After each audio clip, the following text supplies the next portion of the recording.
Hi, പുതിയൊരു വീഡിയോയിലേക്ക് സ്വാഗതം. ഈ വീഡിയോ ഹയർച്ചയെ കുറിച്ച് തന്നെയാണ്. അപ്പോൾ നമ്മുടെ എല്ലാവർക്കും ഓണാശംസകൾ. ഈ വീഡിയോ കാണുന്ന എല്ലാവർക്കും ഓണാശംസകൾ. അപ്പോൾ നമുക്കിപ്പോൾ ഇന്നലെ മിനിഞ്ഞാന്ന് വന്നിരിക്കുന്ന ഒരു വോയിസ് എന്ന് പറയുന്നത് നമ്മുടെ നമ്മുടെ നമ്മുടെ കേസുകളൊന്നും തന്നെ ക്രിമിനൽ കേസല്ല. നമ്മുടെ കേസുകളൊക്കെ സിവിൽ കേസാണ്, അല്ലെങ്കിൽ സിവിൽ കേസല്ല ക്രിമിനൽ കേസാണെന്നൊക്കെ ഇങ്ങനെ മാറി മാറി പറഞ്ഞുകൊണ്ടിരിക്കുന്നതാണ്.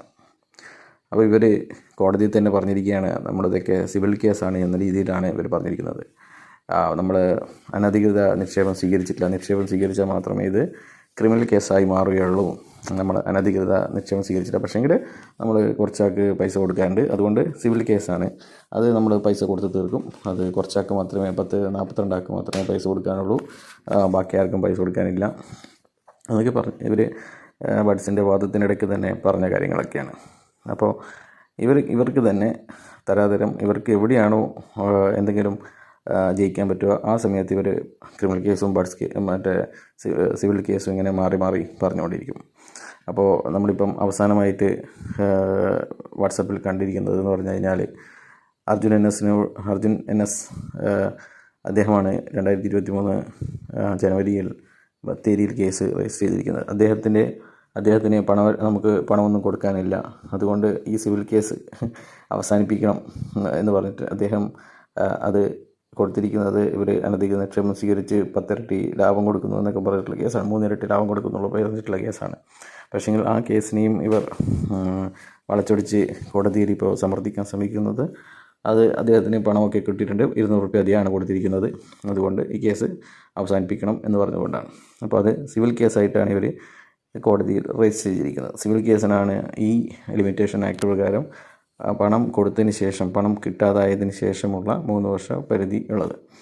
പിന്നെ ഒരു പ്രത്യേകത എന്ന് പറയുന്നത് നമ്മുടെ പുതിയ ചക്കോമാഷ് തന്നെ പറയാം. പുതിയ ചക്കോമാഷ് രംഗപ്രവേശനം വന്നിട്ടുണ്ട്. നമ്മുടെ ഈ കേസിൻ്റെ ആദ്യഘട്ടത്തിലൊക്കെ എന്തെങ്കിലും തിരിച്ചടി ഉണ്ടാകുന്ന സമയത്തൊക്കെ ചക്കോമാഷ് എന്ന് പറഞ്ഞൊരു കക്ഷി വന്ന് നമ്മുടെ സൂമിലൂടെയോ അങ്ങനെ ഒരു ചക്കുമാഷ് വന്നിട്ട് കാര്യങ്ങളൊക്കെ വളരെ വളച്ചൊടിച്ച് ഭയങ്കര സംഭവമായിട്ട് പറഞ്ഞിട്ടുണ്ടായിരുന്നു.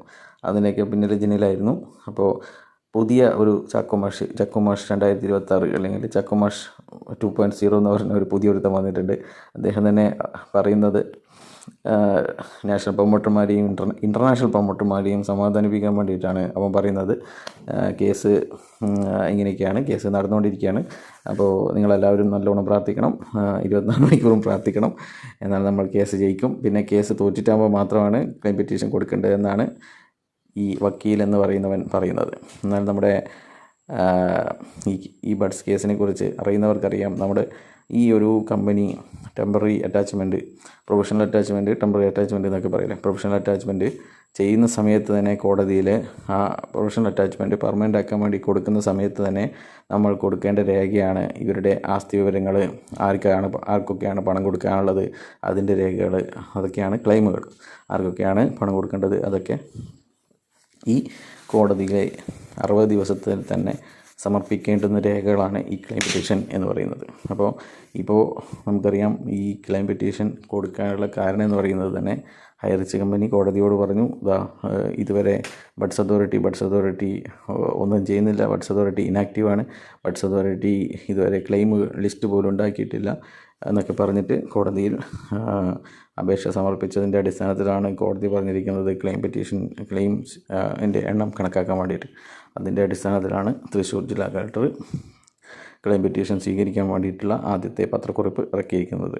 അപ്പോൾ അതിൽ കുറേ ആൾക്കാർ ആ സമയം കഴിഞ്ഞിട്ടും ചില ആൾക്കാർ ക്ലെയിമുകൾ കൊടുത്തത് കൊണ്ടാണ് പിന്നെ രണ്ടാമതും ബഡ്സ് അതോറിറ്റിയുടെ അനുവാദത്തോടു കൂടി പിന്നെയും അത് 1 മാസത്തോളം ദീർഘിപ്പിച്ചത്.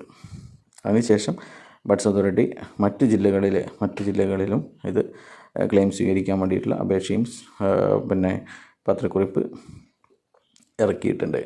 അപ്പോൾ ഇതൊക്കെയാണ് കാര്യങ്ങൾ.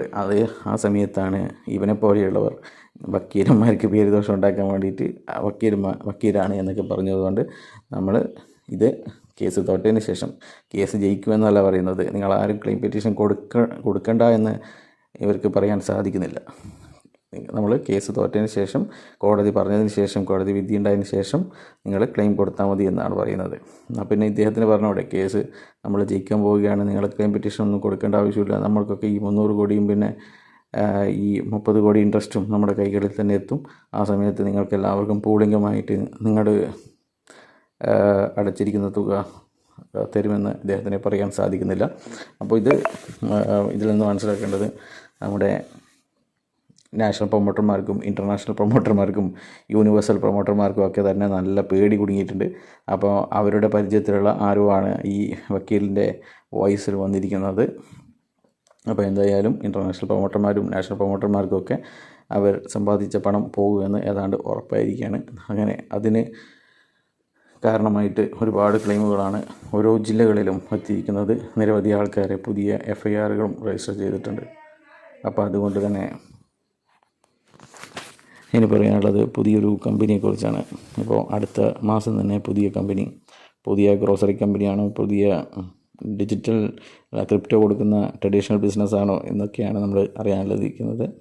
അപ്പോൾ അങ്ങനെ ഒരു കമ്പനി വരികയാണ് എന്നാണ് പറഞ്ഞിരിക്കുന്നത്. സെപ്റ്റംബറിൽ തന്നെ പുതിയ കമ്പനി വരും. ഇനി വെറും കൗണ്ട് ഡൗൺ നമുക്ക് തുടങ്ങാം. 6 ദിവസത്തിന് ശേഷം പുതിയ കമ്പനി തുടങ്ങുകയാണ്.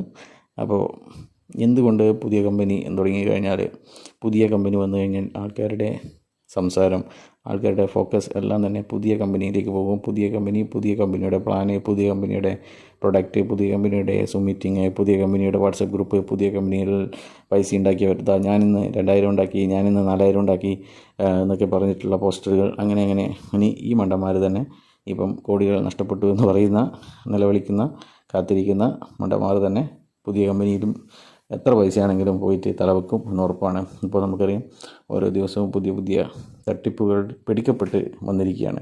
നമുക്കറിയാം നല്ല ഫോണ്ടിൽ നല്ല അച്ചടിച്ച ബുക്കുകൾ കയ്യക്ഷരത്തിൽ എഴുതി കൊടുത്തു കഴിഞ്ഞാൽ പൈസ, അല്ലെങ്കിൽ കളർ കണ്ടുപിടിച്ച് കഴിഞ്ഞാൽ, കളർ പ്രഡിക്ഷൻ അത് കണ്ടുപിടിച്ച് കഴിഞ്ഞാൽ പൈസ, അതുപോലെ തന്നെ വായിച്ചാൽ പൈസ, പാട്ട് പാടിയാൽ പൈസ, അങ്ങനെയുള്ള പല തട്ടിപ്പുകളും പുതിയ തട്ടിപ്പുകളായി വരികയാണ്. എന്നാൽ അതിലൊക്കെ ഈ അതിമോഹികളായ ആൾക്കാർ ലക്ഷങ്ങളും കോടികളും കൊണ്ടിരിക്കുകയാണ്.